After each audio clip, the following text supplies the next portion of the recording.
Assalomu alaykum. Bugun siz bilan gripp, ya'ni inflyuenza haqida gaplashamiz.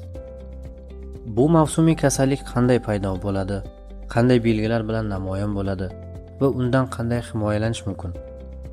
Keling, birgalikda bilib olaylik. Gripp keng tarqalgan, xavfli va og'ir yuqumli kasallik bo'lib, havo tomchilari orqali yuqadi. Bunga gripp virusi sabab bo'ladi. Gripp bilan ommaviy kasallanishlar davriy ravishda sodir bo'lib, epidemiyaga aylanadi. Gripp virusining 4 turi mavjud: A, B, C va D. A va B turlari odamlar orasida mavsumiy epidemiyalarga sabab bo'ladi. A turi pandemiyalarga ham olib kelishi mumkin. Hozirgi vaqtda gripp virusining 2000 dan ortiq varianti aniqlangan bo'lib, ular o'zaro antigen spektri bilan farqlanadi.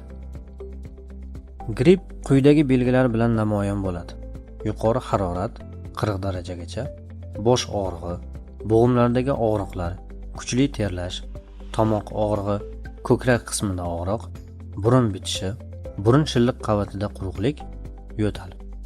Agar grippning og'ir shakli bo'lsa, o'qchish va qusish, burundan qon ketishi, hushdan ketish, alahsirash.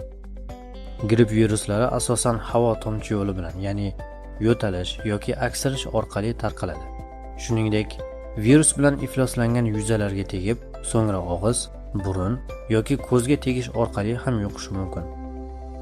Agar gripp o'z vaqtida davolanmasa, quyidagi asoratlar kelib chiqishi mumkin: zotiljam, bronxit, bronxialit, eshitish qobiliyatining buzilishi, burun shilliq qavatining atrofiyasi, Reya sindromi, meningit, ensefalit. Grippning ko'p turlari intoksikatsiya, insult yoki yurak va o'pka yetishmovchiligi tufayli o'limga olib kelishi mumkin. Jahon Sog'liqni saqlash tashkiloti hisob-kitoblariga ko'ra, har yili gripp epidemiyasidan 3 milliondan 5 milliongacha og'ir kasallik va 290 mingdan 650 minggacha bo'lgan kishilarning o'limiga olib keladi.